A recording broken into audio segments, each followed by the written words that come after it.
Hello, part three. I am so sorry. I thought that the second one was going to carry on for quite some time, and it did not. I am uploading the second one. The first one is uploaded on YouTube, and so this is part three of the Jezebel spirit. So, as I was saying, the Jezebel spirit does not feel that it is entitled.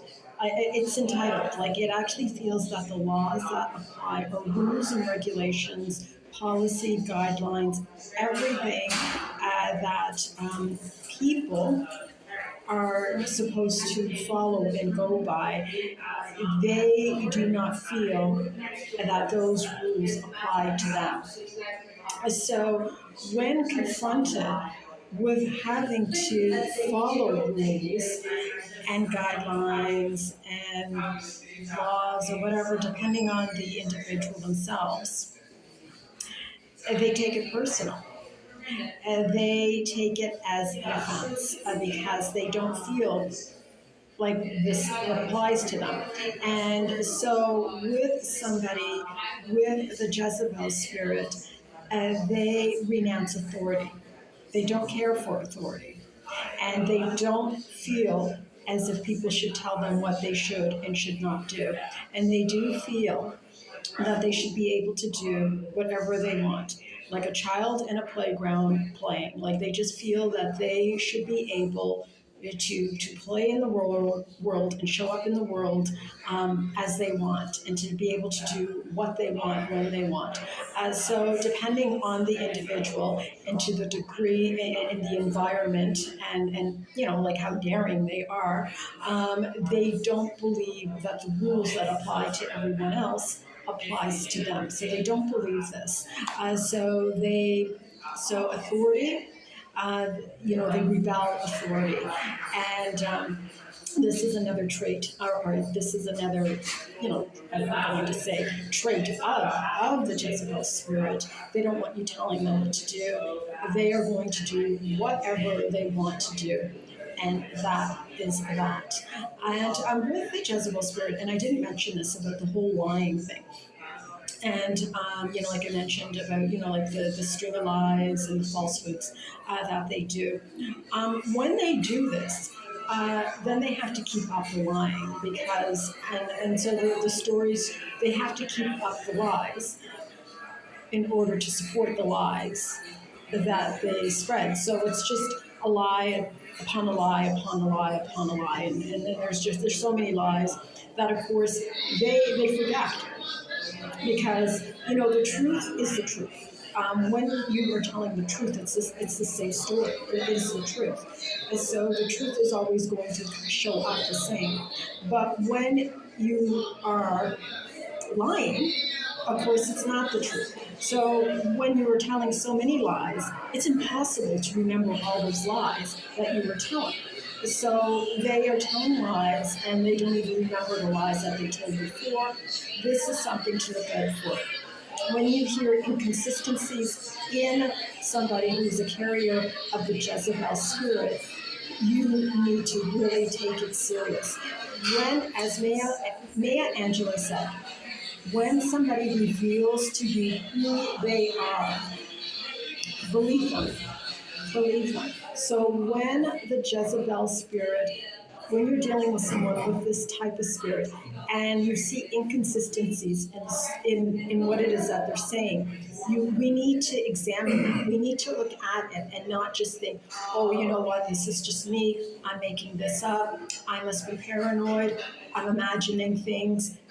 No, you're not. And you really need to look into these things and see that if it's inconsistent, it's because most likely it is not true. So I just wanted to mention that in there with that. But yes, rebellion is something that the Jezebel spirit, it frowns upon. It is something that, you know what, I can do whatever I want. I'm not entitled to, to this, be bound by certain rules. And of course, like God has set the world up. He has set the world, and even all of the heavens, the universe, and the world, and it all follows laws.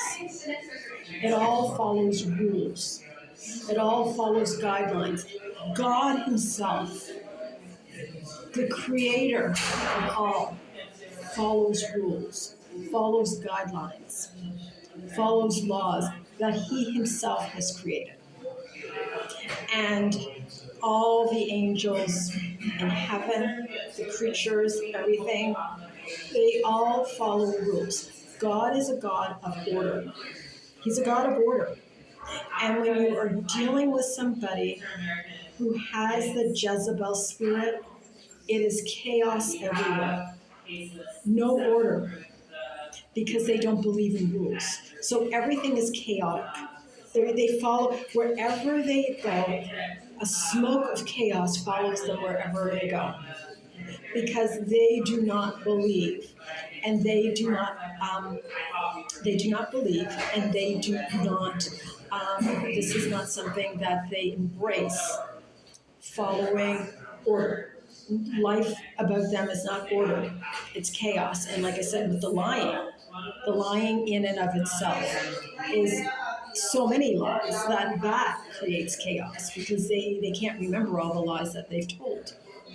So the spirit of Jezebel, people who carry the spirit of Jezebel, they do not like, they are very rebellious. They do not care for rules. And like I said, chaos, like a cloak of chaos that just follows them wherever they go. That is another thing to look out for when you are dealing with the spirit of Jezebel. And when you see this in an individual, you have to question, um, you know, is this person a carrier of this spirit? So another one is, I'm gonna put my glasses on even though I can see it, arrogance. And with arrogance, kind of, arrogance. Oh, and another thing, one more thing about rebellion. One more thing about rebellion. The interesting thing about them being so rebellious is that even though they do not think that they should follow rules and they should follow guidelines, and like what applies to everybody else doesn't apply to them when it comes to guidelines and protocol, rules, regulations. They are quick to point out when other people don't follow these things. So they are quick to say that other individuals, you should be doing this, you should be doing that. They are always quick to give advice on what people should and should not do. This is a classic Jezebel spirit. These people love to critique individuals, to make them feel small, to make them feel little. They like to tell people how they should live their lives. They're always up in everyone's business, telling people how individuals should live their lives and what they should be doing and what they should not be doing. It's all about giving 2 cents advice that no one has ever asked for, no one cares to receive from them. The spirit of Jezebel is very condescending, very rude, and they love to tell people how they should live, even though they themselves don't follow those guidelines, do not follow those regulations, do not follow those rules. But they are quick to point out things that you should be doing without correcting anything in that. So the Jezebel spirit is all about correcting people, putting them in their place, making them feel tiny. So yes, I was arrogance. So arrogance is another one. It's all about me. It's all about me. I'm entitled. All about me. Look at me. Here I am. And so it's all about, like in some cases, not all Jezebel spirits are looking for that kind of like grandiose attention. It depends on the individual, but if they don't want it on themselves, they do want it in other ways. So they may not want it physically, but then they may want it in accomplishments. But it's all about drawing attention to themselves. It's all about making themselves look grandiose in people's eyes. And so the spirit, yes, the spirit, and I just, yeah, with the spirit of arrogance, they take no accountability. Accountability does not apply to an individual who's a carrier of the spirit of Jezebel. They don't. They're unaccountable. Whatever they do, and that kind of falls. That kind of attaches itself with the spirit of rebellion. So mistakes, they will find a way to spin it back on you. They take no accountability for anything. Everything is everyone else. Now, I am going to use this one as an example, and it is about myself. It is an example I believe I gave a couple of weeks ago. I'm going to expand on this one because I think this is an excellent, excellent example of the Jezebel spirit. And just another characteristic in which to look for when dealing with the Jezebel spirit. So one of the things that the Jezebel spirit carries, aside from like pointing everything to them, because they're trying to make themselves look special. So what they do is they like to take credit for things that other people have done. So I did give the example of this person who was in my life for a good period of time, and this person. So what I learned basically is that this person has been taking credit for everything in my, like every job that I've done, writings. So my and it's fascinating, and this was actually believed. So when this person who in proximity was very close to me in proximity, but not in relationship. So in relationship, we were not close, but in proximity, very close. So I didn't know that this person had me under the microscope quite the way that I have learned that they had. So I worked as an event planner for a botanical garden. It's called the botanical garden in Burlington, Hamilton. This is in Canada. And I worked as an event planner, so strictly event planner. And this person who would have been 15, 16 years old at the time that I worked at this place has gone around saying that I didn't plan any of these events, which I actually applied for the job and got it. But that when she was 15 and 16 years old, that she was the one that I actually came to her and had her do it all for me while I'm at work. So this has, of course I've shared with you, I'm not going to go too much into it because I've shared and talked about this on previous messages that I've had, that I've given, of course I wrote, quite a few books. Of course, this person said, and at this point when I wrote the book, she was 16, 17 years old, so she was in full-time school, and then she went off to college.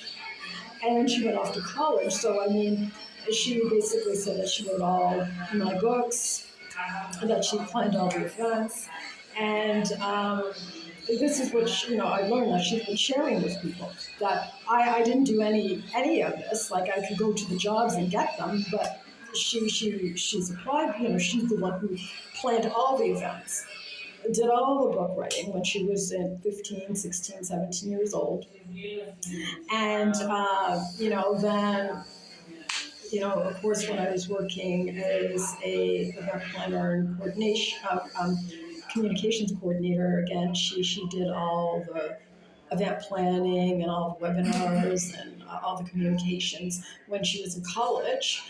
And then when I severed ties with her in 2000, this is kind of like the big one here, when I severed ties with her in 2020, so I severed ties, I haven't seen this person since 2020, but I have learned that the articles that I wrote, working, for the several years that I worked in the beauty industry, and I got a, certification as a skincare therapist in 2022. So at the cusp of 2021 and then 2022 onwards, I started writing articles as someone who is a medical skincare therapist and somebody who is in the profession of, was in the profession working as a beauty consultant for, many years. So I started writing articles because I then had, in 2022, I actually,